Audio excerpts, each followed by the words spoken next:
Hi friends, very good morning. Wish happy Vinayaka Chavithi. Vinayaka Chavithi సందర్భంగా మనం చాలా సంతోషంగా పండుగ చేసుకున్నాం. మనం ఈరోజు ఒక అద్భుతమైన అంశం కూడా చెప్పుకుందామండి. అందులో భాగంగా అప్పుడప్పుడు మీరు ఎక్కడైనా ఏ సందర్భంలోనైనా ఎమోషన్ అయ్యారా? అయితే మీకోసమే ఈ వీడియో. అంటే ఏమి, ఎమోషనల్ బ్యాలెన్స్, మన యొక్క భావోద్వేగాలు అదుపులో పెట్టుకోవడం ఎలాగా అనేది చాలా చాలా ఇంపార్టెంట్ అయిన సమస్య ఈరోజు ఈ సమాజంలో. ఈ సమస్యకి మనం కొంతవరకు విశ్లేషణ లాగుదాం. భావము, ఉద్వేగం. భావం అంటే ఏంటి? భావం అంటే ఫీలింగ్స్. ఆ భావాలు ఎక్కడి నుంచి వస్తున్నాయి? ఆలోచన నుంచి వస్తున్నాయి. ఆలోచనలు ఎక్కడి నుంచి వస్తున్నాయి? మనసు నుంచి వస్తున్నాయి మిత్రులారా. ఈ మనసు అనేది ఆలోచనలని ప్రొడ్యూస్ చేస్తుంది. ఈ ఆలోచనల వల్ల భావాల వల్ల చర్యలు, అంటే యాక్షన్స్ వల్ల రిజల్ట్ వస్తుంది. అంటే మనం భావోద్వేగాన్ని ఒక చిన్న నిర్వచనం చేసుకుంటే, మన స్థాయిలో ఎవరైనా సరే ఎక్కడైనా సరే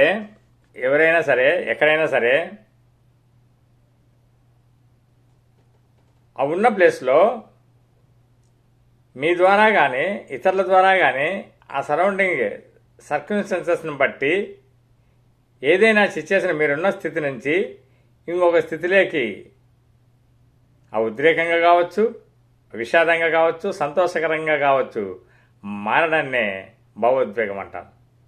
ఈ భావోద్వేగాలు ఇలా మారడాన్ని, అంటే ఒక స్థితి నుంచి ఒక స్థితికి, సంతోషకరమైన స్థితికి కావచ్చు, అది వేరే దుఃఖకరమైన స్థితికి కావచ్చు, ఇలాగా మారడాన్నే మనము ఉద్వేగం అని అంటున్నాం, భావోద్వేగం అంటున్నాం. దీనికి 3 కారణాలు ఉన్నాయి. 3 ముఖ్యమైన రూట్ కాజెస్ ఉన్నాయి. ఒకటేంటి? వ్యక్తిగత ఎక్స్ప్రెషన్స్, రెస్పాన్సెస్, వ్యక్తిగత. రెండోది వచ్చి ఫిజియో, అంటే భౌతిక, ఫిజియోలాజికల్ ఎక్స్ప్రెషన్స్, రెస్పాన్సెస్, భౌతిక రెస్పాన్సెస్. మూడోది వచ్చి బిహేవియరల్ ఎక్స్ప్రెషన్స్ అండ్ రెస్పాన్సెస్. అంటే ఏమి? మన ప్రవర్తన వల్ల జరిగే ఒక రెస్పాన్సెస్. ఈ విధంగా 3 రకాలుగా మనం విభజించాం.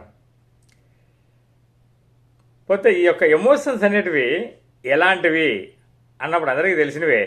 కోపం కావచ్చు, ఈర్ష్య కావచ్చు, ద్వేషం కావచ్చు, పగ కావచ్చు, అహంకారం కావచ్చు, కామ, క్రోధ, లోభ, మద, మాత్సర్యాలు కావచ్చు.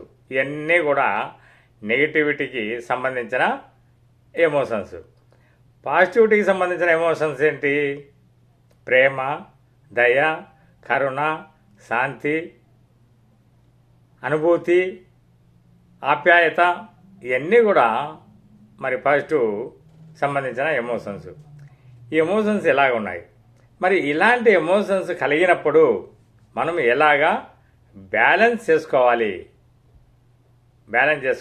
ఎలాగా బ్యాలెన్స్ చేసుకోవాలి అనేది వెరీ వెరీ ఇంపార్టెంట్. దాంట్లో కొన్ని పాయింట్లు మనము ఇప్పుడు డిస్కస్ చేసుకుందాం.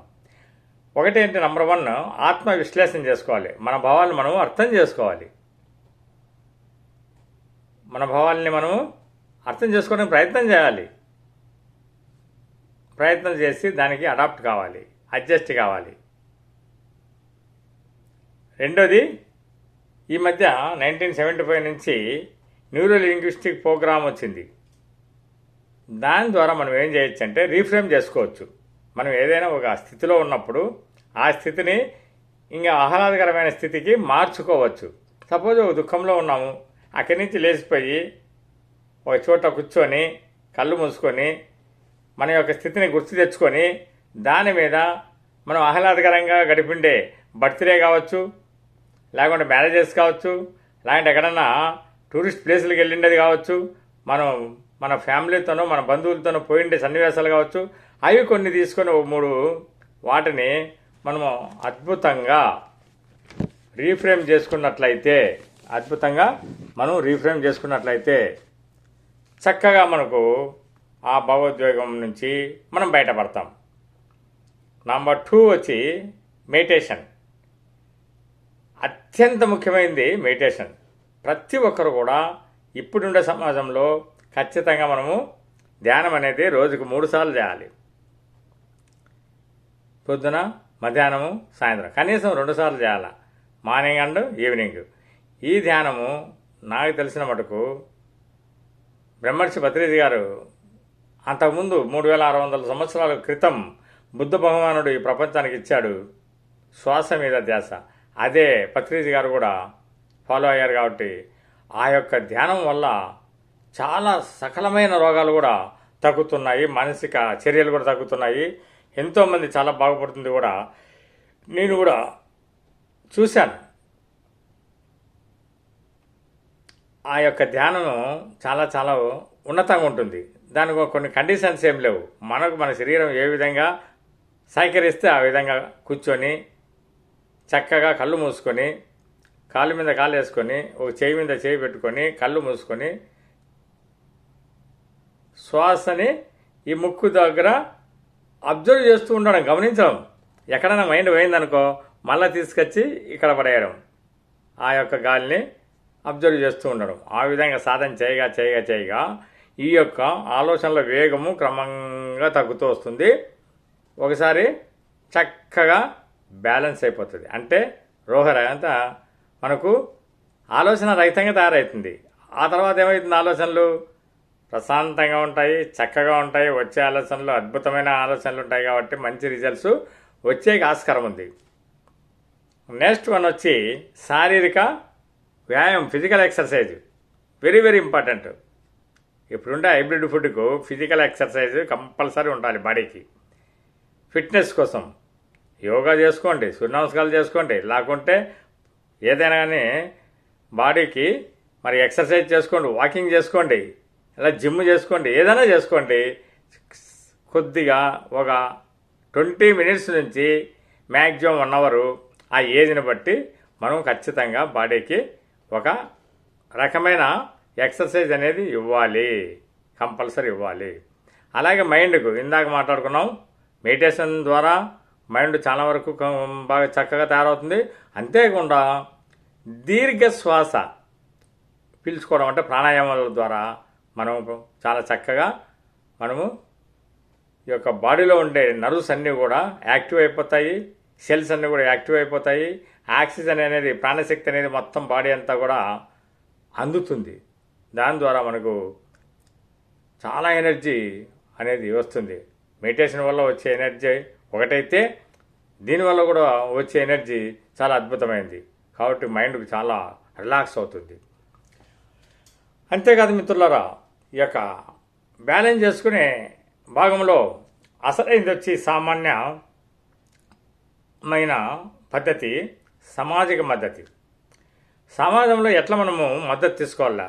ఫస్ట్ వచ్చి సామాజిక మద్దతులో మన కుటుంబంలో భార్య, భర్త, పిల్లలు ఒకరికొరు అన్యోన్యంగా చక్కగా హ్యాపీగా ఉంటూ అప్పుడప్పుడు టెంపుల్స్కు, అప్పుడప్పుడు టూరిస్ట్ ప్లేసెస్కు, అప్పుడప్పుడు కొండలకు, అక్కడక్కడ జలాశయాలకు ఎక్కడైతే అక్కడ వెళ్ళి ఆహ్లాదకరంగా ఆనందకరంగా ఉండడం వల్ల మన యొక్క భావాలు ఎప్పుడు కూడా చాలా చక్కగా ఉంటాయి.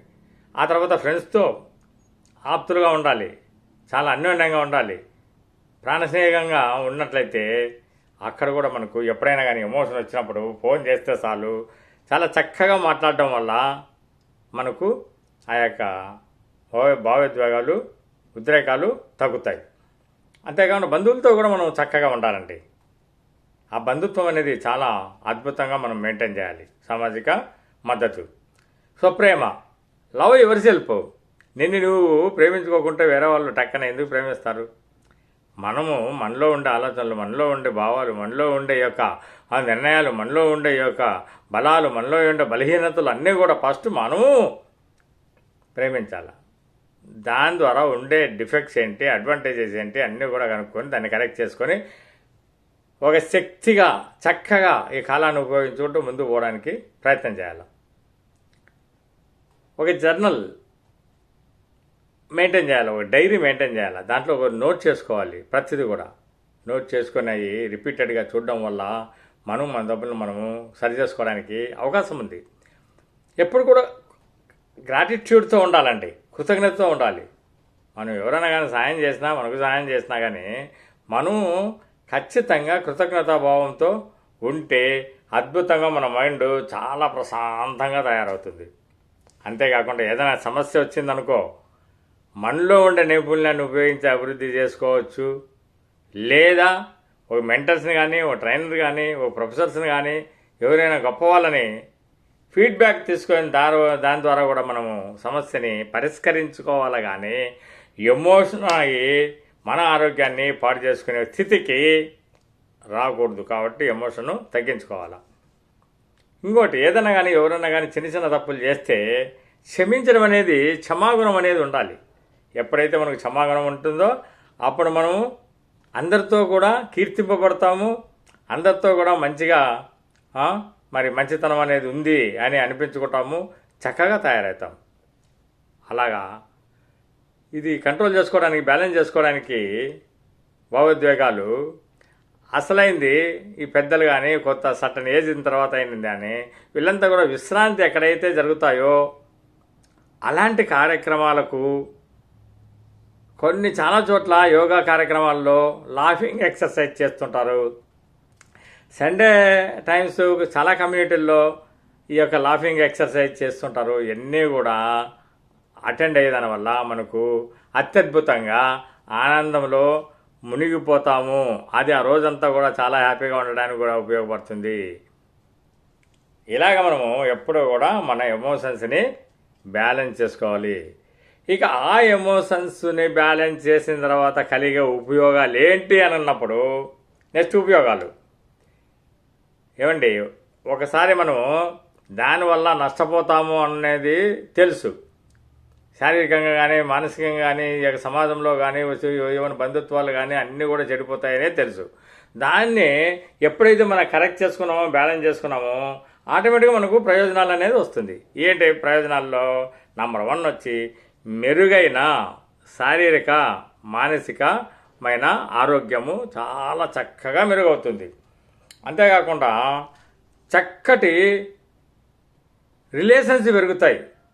మన చుట్టూ ఉండే వాళ్ళతో, మన ఇంట్లోనూ, మన బయట వాళ్ళతో, సమాజంలో అందరితోనూ మంచి చక్కటి రిలేషన్స్ పెరుగుతాయి. మనలో ఆత్మవిశ్వాసము అద్భుతంగా పెరుగుతుంది. ఆత్మగౌరవం పెరుగుతుంది.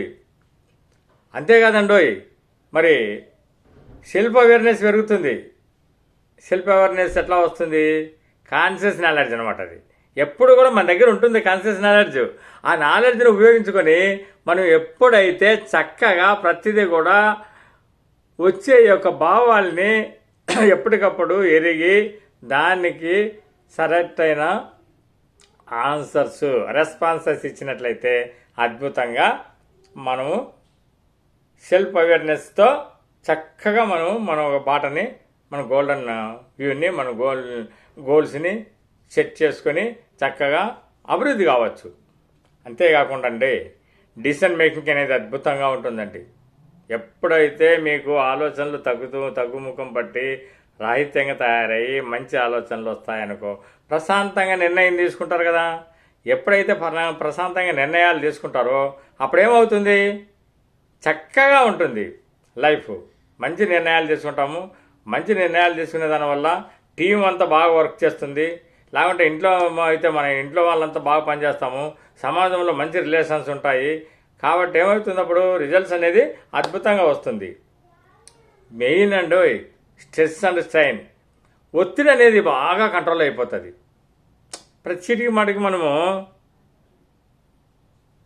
పెరగడం లేదు. మనం అంటే ఏమి ఉద్రేకపడడం లేదు.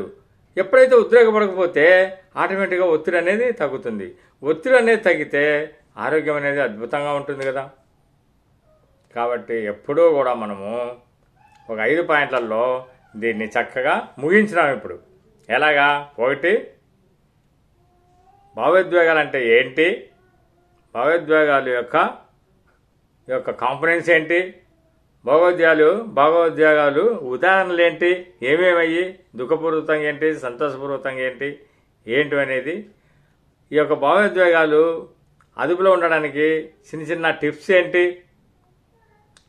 ఎలాగా మనం చక్కదిద్దుకోవాలి అనే యొక్క టిప్స్ నేర్చుకున్నాం. తర్వాత లాస్ట్లో అవి చాలా బ్యాలెన్స్ చేసిన తర్వాత మనకు వచ్చే ఉపయోగాలు ఏంటి అనేటివన్నీ కూడా చక్కగా మనం తెలుసుకున్నాము.